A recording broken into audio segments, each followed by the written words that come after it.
بسم اللہ الرحمن الرحیم۔ السلام علیکم عزیز طالبات۔ آج ہم سورہ نور کے حوالے سے بڑا اہم ٹاپک جو ہے احکام پردہ جو ہے اس کے بارے میں جاننے کی کوشش کریں گے۔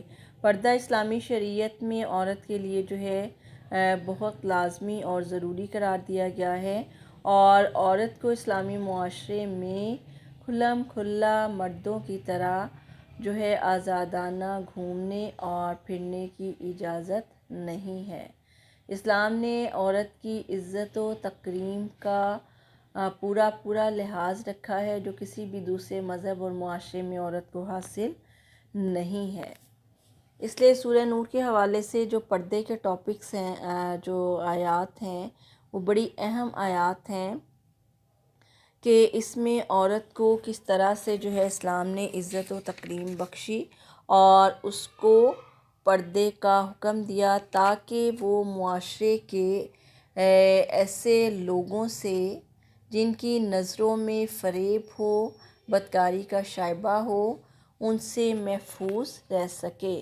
اور پردے کے احکامات جو ہیں عورت کی عزت و تکریم میں اضافے کے لیے نازل کیے گئے، اور شریعت اسلامیہ کے بنیادی اصولوں میں سے ایک اصول یہ ہے کہ نہ صرف جو ہے وہ اصل برائی یا اصل گناہ کو ختم کیا جائے، بلکہ اس کی طرف جو محرکات، جو اسباب جو ہیں اس برائی کو، اس گناہ کی طرف لے کر جاتے ہیں، ان اسباب کو ہی ختم کر دیا جائے، تاکہ کبیرہ گناہ تک پہنچنے کی نوبت ہی نہ آئے۔ اس لیے پردے سے مراد صرف یہ نہیں ہے کہ ایک جو ہے مخصوص قسم کا لباس یا چادر جو ہے استعمال کی جائے، بلکہ اسلام نے وہ تمام چیزیں جو کبیرہ گناہوں کی طرف، بے حیائی کی طرف، فحاشی کی طرف لے کر جاتی ہیں، ان کو ہی ختم کر دیا ہے۔ اور ان میں یہ ہے کہ قرآن یہ کہتا ہے وَلَا تَقْرَبُوا الزِّنَا وَلَا تَقْرَبُوا الزِّنَا، کہ تم زنا کے قریب بھی نہ جاؤ، وَلَا تَقْرَبُوا الْفَوَاحِشَ، اور تم فواحش کے قریب نہ جاؤ۔ فحاشی کی طرف لے جانے والے کاموں میں اولین کام جو ہے نگاہوں کا غلط استعمال ہے، اس لیے اس کے بارے میں شدید احکامات جو ہیں وہ نازل کیے گئے، اور مرد اور عورتوں دونوں کو اپنی نگاہیں جو ہیں وہ نیچی رکھنے کا حکم دیا گیا۔ پردہ اور اس کی حکمت کیا ہے کہ مستشرقین اور غیر مسلم جو ہیں یہ الزام جو ہیں وہ عائد کرتے ہیں کہ اسلام کے قوانین جو ہیں عورت کے لیے پردے کے حوالے سے بہت سخت ہیں۔ ہرگز ایسا نہیں ہے۔ اسلام جو ہے فطری اور سادہ دین ہے، اور عورت کو ہر قسم کا تحفظ اور عزت و تکریم جو ہے وہ فراہم کرتا ہے۔ اور پردے کا یہ بھی مطلب نہیں ہے کہ عورتوں کو چار دیواری میں محصور کر دیا جائے، ان کو باہر قدم اٹھانے کی اجازت نہیں دی جائے، اور پردے کا یہ تصور جو ہے جہالت پر مبنی ہے۔ اسلام میں پردے سے مراد یہ ہے کہ عورت مرد کو آزادانہ اختلاط، نظر بازی اور آرائش و زیبائش کے دکھانے کے مواقع ختم کیے جائیں، تاکہ بدکاری یا زنا کا خاتمہ کیا جائے۔ اسلامی احکام جو ہے عورت کی شان میں انتہائی واضح ہیں، جو اس کی عزت افزائی کو برقرار رکھنے میں بالکل دائمی ہیں، اور اس کی بے حرمتی اور اظہار ثانی سے محفوظ رکھنے کے لیے خاص توجہ کا مرکز ہیں۔ اسلام نے پردے کے باب میں تنگ نظری سے کام نہیں لیا، بلکہ اسے غیرت و حمیت کے اسباب کا لحاظ رکھا گیا ہے۔ مردوں کو نگاہیں نیچے رکھنے کا حکم۔ بد نظری کو اسلام تمام جو ہے برائیوں کی جڑ قرار دیتا ہے۔ جہاں عورتوں کو نگاہ جو ہے وہ نیچی رکھنے کا حکم دیا گیا ہے، اس طرح سے مردوں کو بھی نگاہ نیچی رکھنے کا حکم دیا گیا ہے کہ ایمان والو اپنی نگاہیں جو ہیں وہ نیچی رکھو۔ آپ صلی اللہ علیہ وسلم نے بد نظری کو آنکھوں کا زنا قرار دیا، اور یہ بات تاریخی طور پر بھی، نفسیاتی طور پر بھی مسلم ہے۔ حضرت جو ہے جریر بن عبداللہ بجلی رضی اللہ تعالیٰ عنہ نے آپ صلی اللہ علیہ وسلم سے کسی غیر محرم پر نگاہ کے اچانک پڑ جانے کے متعلق سوال کیا تو آپ صلی اللہ علیہ وسلم نے فرمایا کہ فوراً اپنی نگاہ کو ہٹا لو۔ آپ صلی اللہ علیہ وسلم نے حضرت علی رضی اللہ تعالیٰ عنہ سے فرمایا کہ غیر محرم عورت پر نظر نہ جماؤ، مسلسل دیکھتے نہ جاؤ، جو نظر اچانک پڑ گئی تو وہ معاف ہے، قصداً اگر غیر محرم پر نظر ڈالی تو یہ معاف نہیں ہے۔ اعضاء کا زنا، آپ صلی اللہ علیہ وسلم نے فرمایا کہ بنی آدم کے حصے میں زنا کا حصہ اور اس حصے کی سزا لکھ دی گئی ہے، یعنی جس قدر زنا کرے گا اسی قدر سزا پائے گا۔ آپ صلی اللہ علیہ وسلم نے فرمایا آنکھوں کا زنا غیر محرم اور حرام چیزوں کو دیکھنا ہے، زبان کا زنا حرام کلمات کہنا، فحش کلمات، گانے، غزلیں اور جذبات کو بھڑکانے والے کلمات بولنا ہے، کانوں کا زنا برے کلمات سننا ہے، ہاتھوں کا زنا حرام چیز کو تھامنا ہے، پیروں کا زنا حرام کام کی طرف چل کر جانا ہے، دل خواہش اور آرزو کرتا ہے پھر اس کی شرمگاہ سب کچھ کو سچا کر دیتی ہے یا جھوٹا۔ سورہ النور کی اس آیت مبارکہ میں 3 چیزیں بیان کی گئی ہیں۔ آیت کے ابتدائی حصے میں تادیب و تحدید کی بات ہے کہ اللہ کے حکم کی پابندی کی جائے، اگر کسی چیز کو دیکھنے سے منع کیا گیا ہے تو اسے دیکھنے کی جرات نہ کرے۔ اس کے بعد یہ فرمایا کہ ذالک ازکی لہم، یہ ان مردوں کے لیے زیادہ پاکیزہ بات ہے۔ یہاں دراصل تنبیہ ہے کہ اس غض بصر کا فائدہ یہ ہوگا کہ قلب میں پاکیزگی آئے گی اور عبادت میں کثرت و زیادتی ہوگی، اور اگر اس ہدایت پر عمل نہیں ہوگا تو آنکھوں کے ذریعے کسی نہ کسی فتنے میں پڑنے کا قوی اندیشہ ہے جو ایمان کے ضائع ہونے کا بھی سبب بن سکتا ہے۔ آیت کے آخری حصے میں اللہ تعالیٰ نے فرمایا واللہ خبیر بما یصنعون، جو کچھ تم کرتے ہو اللہ تعالیٰ اس سے اچھی طرح باخبر ہے۔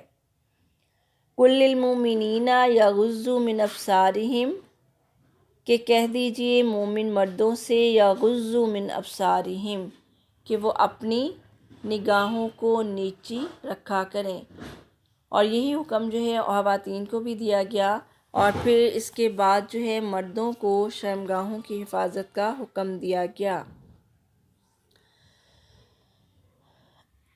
اپنے سطر کو دوسروں کے سامنے کھولنے سے ممانعت کی گئی ہے۔ مرد کے لیے سطر کا حصہ جو ہے ناف سے گھٹنے تک ہے۔ حدیث میں فرمایا گیا ہے کہ مرد کا سطر اس کی ناف سے گھٹنے تک ہے، اور آپ صلی اللہ علیہ وسلم نے فرمایا کہ مرد کا سطر عورت الرجل ما بین سرتہ الی رکبتہ، مرد کا سطر اس کی ناف سے گھٹنے تک ہے، یہ کھولنا جائز نہیں ہے۔ اصحاب صفہ میں ایک صحابی رضی اللہ تعالیٰ عنہ بیان کرتے ہیں کہ ایک دفعہ میری ران جو ہے ننگی ہو گئی تو آپ صلی اللہ علیہ وسلم نے فرمایا کیا تجھے علم نہیں کہ ران ڈھانپنے والی جگہوں میں سے ہے۔ حضرت علی رضی اللہ تعالیٰ عنہ سے روایت ہے کہ آپ صلی اللہ علیہ وسلم نے فرمایا اپنی ران کبھی مت کھولو، اور پھر یہ فرمایا کہ آیت میں یغضوا من ابصارہم یحفظوا فروجہم، کہ اپنی نگاہوں کو بھی نیچی رکھیں اور پھر اپنی شرمگاہوں کی بھی حفاظت کریں۔ یہ دونوں چیزیں جو ہیں اگر اس میں محتاط جو ہے رویہ اختیار کیا جائے تو انسان جو ہے زنا سے بچے گا اور کبیرہ گناہوں سے بچے گا اور اس کا ایمان بھی محفوظ رہے گا۔ شرمگاہوں کی حفاظت کے حکم میں وہ سب کام شامل ہیں جو بدکاری کا سبب بنتے ہیں، موسیقی، گانا بجانا، رقص و سرود کی محفلیں اور جذبات میں ہیجان پیدا کرنے والی تمام چیزیں، ڈرامے، افسانے، مناظر، مخلوط مجالس، گویا ان سب سے بچنا جو ہے اس حکم میں شامل ہے۔ جیسے مردوں کو ان دونوں چیزوں کی حفاظت کا حکم دیا گیا، اس طرح سے عورتوں کو بھی نگاہیں نیچی رکھنے کا حکم دیا گیا، کہ مومن عورتوں سے بھی کہا گیا کہ وہ اپنی نگاہوں کو نیچی رکھیں۔ عورتوں کے لیے جائز نہیں کہ وہ غیر مردوں پر نگاہ ڈالیں، اور اتفاق سے نگاہ پڑ جانے میں کوئی گناہ نہیں، لیکن نگاہ کو کسی غیر مرد پر گاڑ دینا اور بلا مقصد دیکھنا جو ہے وہ ممنوع ہے۔ عورتوں کے لیے غض بصر کے حکم اور مردوں کے لیے غض بصر کے حکم میں فرق ہے۔ اس میں نوعیت کے اعتبار سے فرق ہے۔ انہیں قصداً غیر مردوں کو نہیں دیکھنا چاہیے، اگر نگاہ پڑ جائے تو ہٹا لینی چاہیے۔ اور عورتوں کا پورا جسم سوائے چہرے اور ہاتھوں کے سطر میں شامل ہے۔ غیر محرم مرد کو دیکھنا عورت کے لیے مطلقاً حرام ہے، ہاں نیت کیسی کیوں نہ ہو۔ اور اس کی دلیل میں یہ حدیث مبارکہ جو ہے وہ بیان کی جاتی ہیں کہ ام سلمہ رضی اللہ تعالیٰ عنہا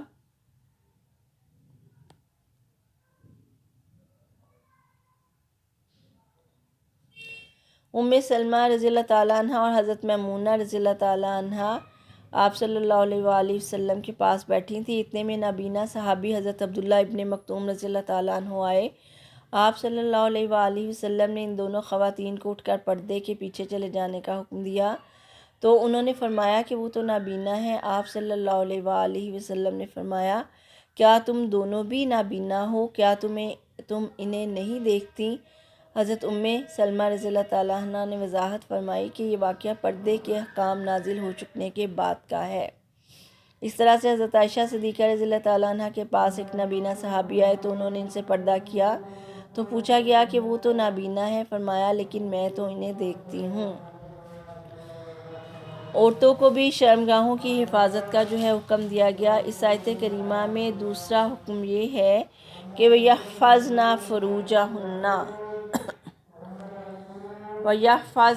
فُرُوجَهُنَّ کہ وہ اپنی شرمگاہوں کی حفاظت کریں۔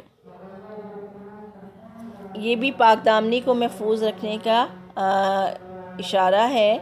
عفت و عصمت کی حفاظت کرنا اصل مقصود ہے، لیکن اس حکم میں یہ بات بھی شامل ہے کہ وہ ایسی تمام احتیاطی اور حفاظتی تدابیر اختیار کریں، ایسا محتاط طرز عمل اختیار کریں کہ جس کے نتیجے میں ان کی عفت و عصمت محفوظ رہے، ایسا ماحول پیدا نہ ہونے پائے کہ ان کی پاک دامنی کو خطرہ لاحق ہو جائے یا وہ پاک دامنی کی زندگی گزارنے میں دقت محسوس کریں۔ اس کے لیے درج ذیل 2 اقدامات جو ہیں وہ کرنے پڑیں گے۔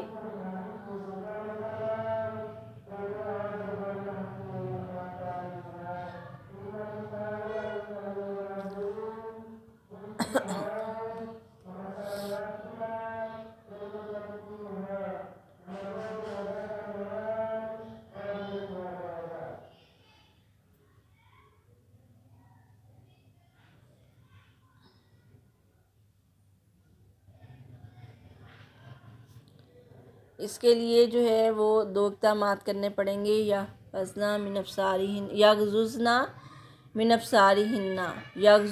ابصارہن، اپنی نگاہیں غیر مردوں پر نہ ڈالیں، دوسری چیز کیا ہے؟ اپنا سطر دوسروں کے سامنے جو ہے وہ ظاہر نہ ہونے دیں، حتیٰ کہ باپ اور بھائی کے سامنے بھی نہ کھولیں۔ کوئی لباس ایسا نہ پہنیں جس کی تراش خراش ایسی ہو کہ اس سے جسم کا سطر ڈھانپنے کی بجائے جسم کی نمائش ہوتی ہو۔ حضرت عائشہ صدیقہ رضی اللہ تعالیٰ عنہ کی بہن حضرت اسماء رضی اللہ تعالیٰ عنہ باریک لباس پہن کر آپ صلی اللہ علیہ وسلم کے سامنے آئیں، تو آپ صلی اللہ علیہ وسلم نے انہیں فرمایا، اسماء، جب عورت بالغ ہو جائے تو اس کے لیے جائز نہیں کہ منہ اور ہاتھ کے سوا اس کے جسم کا کوئی حصہ نظر آئے۔ اس طرح حضرت عائشہ صدیقہ رضی اللہ تعالیٰ عنہ کی خیافی بھائی کی بیٹی آپ صلی اللہ علیہ وسلم کے گھر آئیں تو آپ صلی اللہ علیہ وسلم نے اپنا چہرہ دوسری طرف پھیر لیا۔ جب آپ کو بتایا گیا کہ وہ حضرت عائشہ رضی اللہ تعالیٰ عنہ کی بھتیجی ہیں تو آپ صلی اللہ علیہ وآلہ وسلم نے فرمایا کہ جب عورت بالغ ہو جائے تو اس کے لیے حلال نہیں کہ وہ اپنے منہ اور ہاتھ کے سوا جسم کا کوئی حصہ ظاہر کرے۔ آپ صلی اللہ علیہ وسلم نے ہاتھ کی حد بھی بیان فرما دی۔ آپ صلی اللہ علیہ وسلم نے اپنا کلائی پر ہاتھ رکھا، آپ کی مٹھی اور ہتھیلی کے درمیان صرف ایک مٹھی کی جگہ باقی تھی۔ اس کے علاوہ مخلوط مجالس، گانے بجانے کی مجلسیں، شراب نوشی کی مجلسیں، اظہار و زینت کے ساتھ آزادانہ گھومنا پھرنا بھی ممانعت میں شامل ہیں۔